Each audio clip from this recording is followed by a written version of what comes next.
Bab 11, The Art of Money, lingkaran setan utang. Utang adalah uang yang sebenarnya tidak kita miliki. Meskipun uang tersebut ada di tangan kita saat ini, suatu saat kita harus mengembalikannya dengan jumlah yang lebih besar. Ketika kita membeli suatu dengan cara berutang, kita sebenarnya membeli dengan uang yang tidak kita miliki. Banyak istilah yang digunakan untuk membungkus makna utang yang sebenarnya. Misalnya, utang sering dikaitkan dengan kepercayaan. Jika kita masih bisa berutang, berarti kita memiliki reputasi baik di hadapan bank dan lembaga keuangan. Dulu, kartu kredit dikemas sebagai produk bergengsi yang hanya dimiliki oleh kalangan tertentu. Sekarang, utang seringkali disebut dengan istilah pay later, yang terdengar lebih ringan dan tidak menakutkan. Namun, kenyataannya tetap sama. Kita menunda pembayaran dan ini pada dasarnya adalah bentuk utang.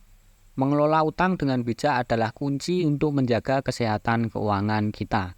Jangan sampai terjebak dalam utang yang menumpuk hanya karena istilah yang lebih halus dan menarik. Nah, pada subbab yang pertama, utang baik dan utang jahat. Utang dapat menjadi alat yang berguna atau beban yang menghancurkan, tergantung pada bagaimana dan untuk apa utang tersebut digunakan. Nah, utang baik, utang yang digunakan untuk tujuan produktif, seperti modal usaha atau investasi, yang dapat memberikan manfaat yang besar. Sebagai contoh, modal pinjaman sebesar 10 juta rupiah yang digunakan untuk modal kerja bisa menghasilkan laba 200.000 per bulan. Peminjam hanya perlu membayar 100.000 per bulan selama 12 kali agar pinjamannya lunas. Ini adalah contoh situasi di mana utang baik bagi pemberi pinjaman maupun peminjam karena keduanya mendapat keuntungan. Namun, meskipun utang produktif memiliki potensi keuntungan, tetapi ada resiko. Jika usaha gagal, utang tersebut bisa menjadi beban berat yang sulit untuk diatasi. Oleh karena itu, penting untuk memastikan bahwa utang produktif digunakan dengan rencana yang matang dan memiliki potensi pengembalian yang jelas. Utang buruk, sebaliknya, utang konsumtif dari awal sudah tidak menguntungkan. Menurut Robert Kiyosaki, utang konsumtif adalah utang yang jahat karena digunakan untuk membeli liabilitas atau beban yang pada akhirnya membuat kita lebih miskin dari waktu ke waktu. Contohnya adalah utang yang digunakan untuk menutup uang lama yang hanya mampu menutup sebagian dari utang tersebut.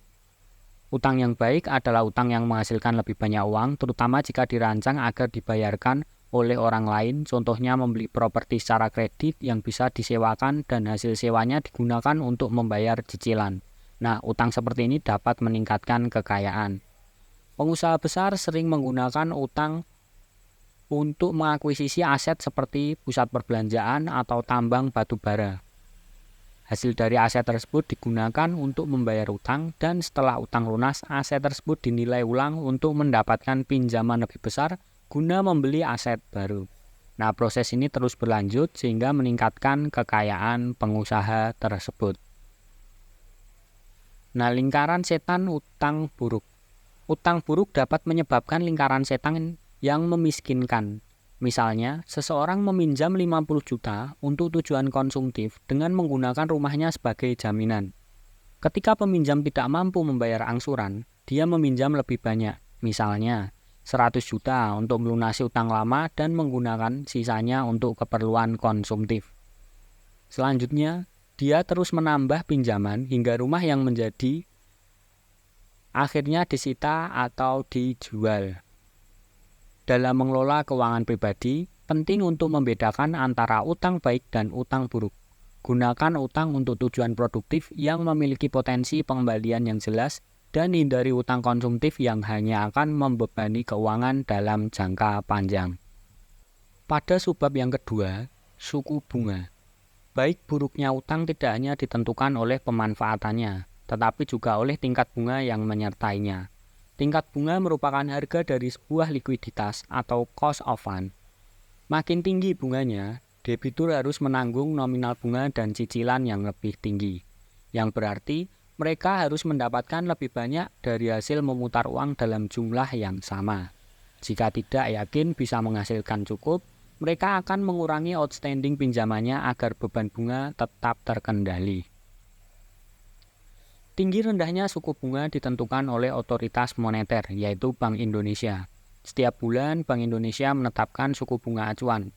Kebijakan suku bunga acuan yang tinggi sering disebut hawkish, sedangkan dovish adalah kebalikannya. Ketika perekonomian tumbuh terlalu cepat dan inflasi meningkat, Bank sentral akan mengeluarkan kebijakan hawkish, di mana menaikkan suku bunga. Sebaliknya, ketika perekonomian melambat, Bank sentral akan menurunkan suku bunga untuk menstimulasi pertumbuhan ekonomi. Nah, pasca pandemi, perekonomian dunia dihantui bayang-bayang inflasi yang meningkat. Otoritas moneter AS mulai menaikkan suku bunga dan cepat atau lambat, bank-bank sentral di seluruh dunia akan mengambil kebijakan yang sama. Rezim bunga tinggi akan menjadi surga bagi para penabung dan deposan, tetapi menjadi neraka bagi mereka yang memiliki utang besar. Dampak utang dengan bunga tinggi. Yang pertama, beban cicilan lebih tinggi. Debitur harus membayar bunga dan cicilan lebih tinggi yang bisa membebani keuangan pribadi atau bisnis. Yang kedua, pengurangan outstanding pinjaman. Untuk mengendalikan beban bunga, debitur mungkin perlu mengurangi jumlah pinjaman yang mereka ambil. Yang ketiga, resiko finansial. Jika pendapatan atau laba dari modal pinjaman tidak mencukupi untuk menutupi bunga tinggi, utang bisa menjadi beban yang berat dan beresiko. Nah, keuntungan dan kerugian dari suku bunga tinggi. Yang pertama, keuntungan bagi penabung dan deposan. Suku bunga tinggi memberikan imbal hasil yang lebih besar bagi mereka yang menyimpan uang di bank. Yang kedua, kerugian bagi pemilik utang besar. Mereka yang memiliki utang besar akan merasakan beban bunga yang lebih tinggi yang dapat mempengaruhi kemampuan mereka untuk melunasi utang dan menjaga keseimbangan keuangan. Nah, memahami dinamika suku bunga dan dampaknya terhadap utang adalah penting dalam mengelola keuangan pribadi atau bisnis. Dengan demikian, individu dan perusahaan dapat membuat keputusan yang lebih bijaksana mengenai pengambilan dan pengelolaan utang, serta strategi investasi dan tabungan. Pada subbab yang ketiga, kredit konsumtif berbunga tinggi. Kredit konsumtif dan bunga tinggi adalah kombinasi yang buruk. Jika keduanya terjadi bersamaan, hasilnya bisa menjadi bencana finansial yang membuat seseorang jatuh miskin 2 kali lipat. Kartu kredit adalah contoh sempurna dari kredit konsumtif yang dapat menjadi berbahaya. Banyak orang di sekitar kita telah hancur secara finansial karena gagal membayar utang kartu kredit. Kartu kredit yang awalnya diciptakan untuk memudahkan transaksi, kini sering digunakan sebagai sarana pinjaman dengan bunga tinggi. Pihak penerbit kartu kredit bahkan menciptakan produk-produk seperti KTA atau kredit tanpa agunan untuk mendapatkan keuntungan dari bunga tertinggi. Pinjaman online atau pinjol yang ilegal juga menerapkan suku bunga super tinggi, menyebabkan banyak orang jatuh bangkrut karena terjebak dalam pinjaman semacam ini. Gaya hidup konsumtif sudah berbahaya, apalagi jika dibiayai dengan utang berbunga tinggi. Membeli barang-barang secara online, memesan makanan dengan layanan antar, nongkrong di kafe mahal, makan di restoran mewah, dan berlibur ke tempat-tempat viral menggunakan pinjol adalah contoh dari kebiasaan yang sangat merugikan. Bahkan bisa disebut sebagai double toxic. Meskipun ada cara untuk menyelesaikan utang dari KTA, pinjol, dan kartu kredit dengan biaya yang tidak terlalu mahal, hal ini hanya mungkin bagi mereka yang memahami sistem dan prosedurnya. Cara paling efektif untuk menghindari jebakan utang konsumtif berbunga tinggi adalah dengan menghindarinya. Gunakanlah kartu debit, hanya jika ada saldo yang mencukupi. Jika tidak ada saldo, maka mungkin tidak perlu memanjakan hasrat konsumtif. Paulana mengatakan, membayar menggunakan kartu kredit sama dengan menarik uang yang bukan milikmu. Sedangkan membayar pakai kartu debit berarti menggunakan uang yang benar-benar telah menjadi milikmu. Lebih baik semalaman menghitung uang milik sendiri dan mencukupkannya untuk membeli sesuatu yang benar-benar diperlukan dan lebih bernilai daripada menerima tagihan kartu kredit dari pembelian barang yang telah dilupakan. Nah, tips untuk menghindari utang konsumtif. Yang pertama, gunakan kartu debit. Hanya belanjakan uang yang benar-benar ada di rekening Anda. Yang kedua, buat anggaran. Rencanakan pengeluaran bulanan dan hindari pembelian impulsif. Yang ketiga, prioritaskan kebutuhan. Belanjakan uang untuk kebutuhan yang penting dan bernilai, bukan keinginan sesaat. Yang keempat, hindari pinjaman berbunga tinggi. Jauhkan diri dari pinjaman online ilegal dan produk-produk kredit berbunga tinggi. Yang kelima, pahami sistem dan prosedur. Jika terjebak utang, pelajari cara-cara khusus untuk menyelesaikannya tanpa biaya tinggi. Nah, dengan mengikuti tips di atas dan memahami bahaya utang konsumtif berbunga tinggi, kita dapat mengelola keuangan pribadi dengan lebih baik dan menghindari bencana finansial. Nah, pada subbab yang keempat, bagaimana utang membuat seseorang tetap miskin? Bunga pinjaman adalah pembunuh berdarah dingin yang dapat menghalangi kemampuan kita untuk menjadi kaya, terutama jika berkaitan dengan kredit konsumtif berbunga tinggi. Meskipun prosesnya mudah, kredit konsumtif berbunga tinggi seperti kredit sepeda motor dan ponsel seringkali membawa dampak buruk pada keuangan seseorang. Contoh kasus adalah Budi, seorang karyawan dengan gaji 3,5 juta rupiah per bulan yang terobsesi untuk memiliki sepeda motor baru. Dengan DP 20% dan cicilan Rp1.200.000 per bulan selama 35 bulan. Budi mengira beban cicilan sebesar 35% dari gajinya tidak akan membahayakan keuangannya, namun kenyataannya berbeda. Nah, analisis keuangan Budi, harga motor 32 juta, DP administrasi dan asuransi 12 juta, cicilan 1.200.000 dikali 35 bulan sama dengan 42 juta, sehingga total pengeluarannya 54 juta rupiah.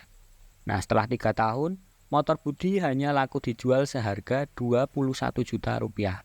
Untuk membeli motor baru, Budi menggunakan seluruh uang hasil penjualan sebagai DP dan mencicil lagi dengan angsuran yang lebih besar. Kerugian finansial Budi. Total kerugian motor pertama, yakni 54 juta rupiah dikurangi 21 juta rupiah. Senilai 33 juta rupiah. Nah, kerugian tahunan 11 juta rupiah per tahun, setara dengan gaji 3 bulan per tahun. Dengan pola konsumsi seperti ini, Budi akan terus mengalami kerugian finansial.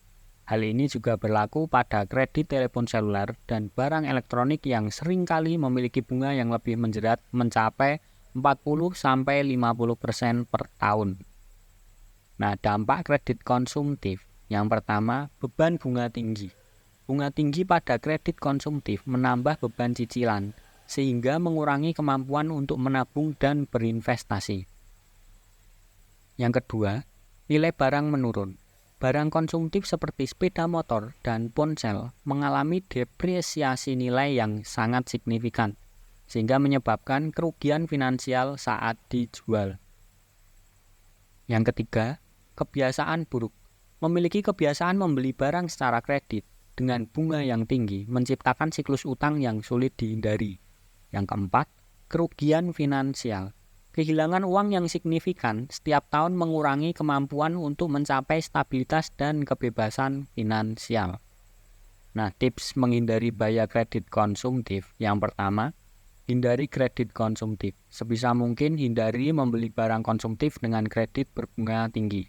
Yang kedua, rencanakan pembelian. Buat anggaran dan rencanakan pembelian dengan bijak. Pastikan untuk membeli barang yang benar-benar dibutuhkan dan sesuai dengan kemampuan finansial. Yang ketiga, gunakan kartu debit. Lebih baik menggunakan kartu debit daripada kartu kredit untuk menghindari utang berbunga tinggi. Yang keempat, investasi bijak. Gunakan pinjaman utang untuk tujuan produktif yang dapat menghasilkan pendapatan lebih besar daripada bunga pinjaman. Seperti yang dikatakan Paul Hana tadi, membayar menggunakan kartu kredit sama dengan menarik uang yang bukan milikmu, sedangkan membayar pakai kartu debit berarti menggunakan uang yang benar-benar telah menjadi milikmu. Nah, lebih baik menghitung uang milik sendiri dan mencukupkannya daripada terjebak dalam lingkaran utang berbunga yang tinggi. Pada subbab yang kelima, bagaimana kemampuan membedakan needs dan wants bisa memperoleh hasil yang dramatis. Kisah fiktif Om Irwan dan Om Husni memberikan banyak pelajaran berharga tentang pengelolaan keuangan pribadi, terutama dalam konteks pembelian aset seperti mobil. Keduanya memiliki latar belakang dan kondisi keuangan yang hampir serupa, namun pendekatan mereka dalam memanfaatkan uang dan membuat keputusan finansial sangat berbeda. Nah, perbandingan keputusan finansialnya, yang pertama keputusan pembelian. Om Husni memilih membeli Honda CR-V baru dengan cicilan 10.260.000 per bulan. Pilihan ini didasari keinginan untuk memiliki mobil yang keren dan meningkatkan citra diri. Meskipun cicilan terasa berat, dia berharap kenaikan gaji di masa mendatang dapat meringankan beban angsuran. Om Irwan memilih membeli mobil Grand Livina bekas seharga 95 juta secara tunai.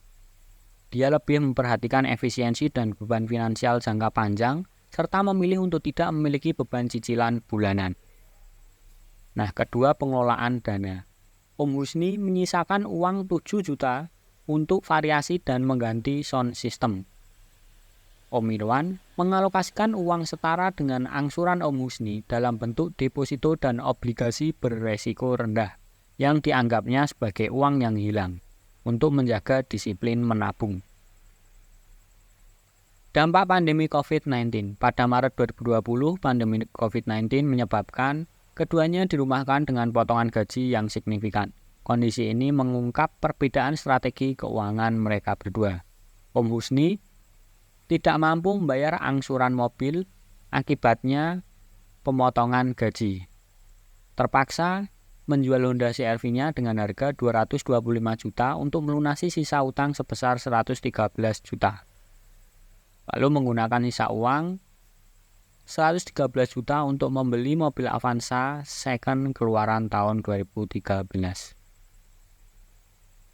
Nah, Om Irwan telah menabung 48 kali senilai Rp10.260.000 sehingga menghasilkan tabungan lebih dari Rp530 juta. Tetap memiliki mobil Grand Livina yang taksiran harganya 80 juta, membeli CR-V keluaran 2016 milik Om Husni dengan harga 225 juta dan menjual Grand Livina seharga 70 juta.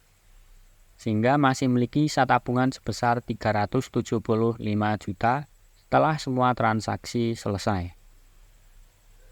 Pelajaran yang dapat diambil, yang pertama, rasionalitas dalam pembelian. Membeli barang yang diinginkan dengan mengabaikan beban jangka panjang dapat mengakibatkan kesulitan finansial. Pilihan Om Husni untuk membeli CR-V baru menunjukkan resiko tinggi terkait angsuran yang besar dan beban bunga. Yang kedua, investasi dan tabungan. Mengalokasikan dana secara bijak untuk investasi atau tabungan beresiko rendah dapat menjadi penyelamat di masa sulit. Keputusan Om Irwan untuk menabung jumlah yang setara dengan angsuran mobil menunjukkan pentingnya disiplin dalam menabung. Yang ketiga, kesiapan menghadapi krisis. Pandemi COVID-19 mengajarkan pentingnya memiliki cadangan dana darurat. Om Irwan yang memiliki tabungan yang cukup dapat menghadapi masa pandemi dengan tenang, sedangkan Om Husni harus menjual asetnya dan beralih ke pilihan yang lebih ekonomis. Yang keempat, depresiasi nilai aset. Pembelian aset yang mengalami depresiasi tinggi seperti mobil baru dapat mengakibatkan kerugian finansial yang signifikan. Om Irwan memilih mobil bekas untuk mengurangi dampak depresiasi tersebut. Yang kelima, manajemen beban utang. Beban utang yang terlalu besar dapat menjadi bumerang ketika kondisi keuangan berubah. Om Husni yang memiliki beban angsuran besar akhirnya kesulitan ketika penghasilannya berkurang drastis. Nah, kesimpulannya, keputusan finansial yang bijak seperti yang dilakukan oleh Om Irwan dapat memberikan keamanan finansial dan kesiapan menghadapi situasi tak terduga. Sebaliknya, keputusan impulsif yang lebih mementingkan gaya hidup seperti yang dilakukan oleh Om Husni dapat menyebabkan kesulitan keuangan di masa depan. Pengelolaan utang yang hati-hati dan investasi yang bijak adalah kunci untuk mencapai stabilitas dan kebebasan finansial. Pada subbab yang keenam, bagaimana KPR bisa membangun basis aset. Kisah fiktif Pak Agus, seorang pengusaha mie ayam, memberikan pandangan yang menarik tentang penggunaan KPR atau kredit pemilikan rumah sebagai alat investasi dan leverage finansial. Berikut adalah beberapa poin penting yang dapat dipelajari dari pengalaman Pak Agus. Perjalanan keuangan Pak Agus. Yang pertama, pembelian rumah dengan KPR. Pada tahun 2003, Pak Agus membeli rumah seharga 100 juta rupiah dengan KPR. Dia membayar DP sebesar 10 juta dan mengambil utang pokok sebesar 90 juta dengan cicilan 1.200.000 per bulan selama 10 tahun. Besar cicilan ini hanya 27% dari laba usaha bulanan Pak Agus, sehingga tidak membebani keuangannya. Yang kedua, penggunaan properti sebagai jaminan untuk modal usaha. Pada tahun 2009, Pak Agus membutuhkan modal untuk mengembangkan usahanya. Dengan nilai rumah yang telah meningkat menjadi 350 juta dan sisa utang KPR yang hanya 48 juta, Pak Agus mendapatkan pinjaman baru sebesar 250 juta. Nah, setelah pelunasan pinjaman lama dan penaltinya, Pak Agus menerima 200 juta dan mengangsur 3 juta per bulan selama 15 tahun. Pengembangan usaha dan kesempatan pinjaman baru. Nah, usaha Pak Agus berkembang dengan baik dan dia rajin membayar angsuran tepat waktu. Pada tahun 2020, nilai rumahnya meningkat menjadi 850 juta dan sisa pinjamannya hanya 80 juta. Bank menawari Pak Agus pinjaman baru sebesar 680 juta. Yang hal ini menunjukkan bagaimana nilai properti dapat dimanfaatkan untuk mendapatkan modal tambahan. Nah, pelajaran yang dapat diambil, yang pertama, KPR sebagai alat investasi. KPR tidak hanya membantu memiliki rumah, tetapi juga dapat menjadi basis aset yang nilainya terus meningkat. Properti cenderung mengalami apresiasi nilai dari waktu ke waktu, berbeda dengan aset seperti kendaraan bermotor yang mengalami depresiasi. Yang kedua, manfaat leverage. Menggunakan properti sebagai jaminan untuk mendapatkan pinjaman tambahan adalah contoh leverage yang cerdas. Pak Agus menggunakan peningkatan nilai rumahnya untuk mendapatkan modal tambahan yang digunakan untuk mengembangkan usahanya. Yang ketiga, manajemen utang yang baik. Pentingnya untuk menjaga rekam jejak pembayaran yang baik. Karena Pak Agus rajin membayar angsuran tepat waktu, bank lebih percaya dan bersedia memberikan pinjaman tambahan dengan syarat yang menguntungkan. Yang keempat, perbedaan antara aset produktif dan konsumtif. Properti adalah aset produktif yang nilainya cenderung naik, sementara kendaraan bermotor adalah aset konsumtif yang nilainya cenderung turun. Memilih aset produktif dapat memberikan keuntungan jangka panjang yang signifikan. Yang kelima, pentingnya perencanaan keuangan. Pak Agus menunjukkan pentingnya merencanakan keuangan dengan baik, mulai dari pembelian rumah, pengembangan usaha, hingga memanfaatkan aset untuk mendapatkan modal tambahan. Semuanya dilakukan dengan perencanaan yang matang. Nah, kesimpulannya dari kisah Pak Agus menunjukkan bahwa KPR dapat menjadi alat yang kuat untuk membangun kekayaan dan mengembangkan usaha, asalkan digunakan dengan bijak. Nilai properti yang terus meningkat dan pengelolaan utang yang baik dapat membuka peluang untuk mendapatkan modal tambahan. Sebaliknya, aset yang mengalami depresiasi seperti kendaraan bermotor tidak memberikan keuntungan finansial yang sama. Oleh karena itu, memiliki properti dan mengelola keuangan dengan bijak adalah kunci untuk mencapai stabilitas dan pertumbuhan finansial jangka panjang. Pada subbab yang ketujuh, kendali. Utang adalah alat finansial yang memiliki potensi untuk memberikan manfaat atau membawa bencana, tergantung pada bagaimana dan oleh siapa utang tersebut digunakan. Nah, berikut ada beberapa poin penting yang perlu dipertimbangkan terkait dengan utang. Yang pertama, karakteristik utang. Tujuan utang. Tujuan utang yang baik jika digunakan untuk investasi yang produktif seperti membeli properti, mulai bisnis, atau pendidikan, utang bisa menjadi alat yang membantu mencapai tujuan finansial jangka panjang. Lalu utang yang jahat jika digunakan untuk konsumsi yang tidak memberikan nilai tambah seperti belanja barang mewah tanpa perencanaan, utang bisa menjadi beban yang sangat merugikan. Lalu 2, terms and condition. Utang yang baik, utang dengan bunga rendah dan syarat yang tidak memberatkan dapat membantu meningkatkan aset dan menghasilkan keuntungan.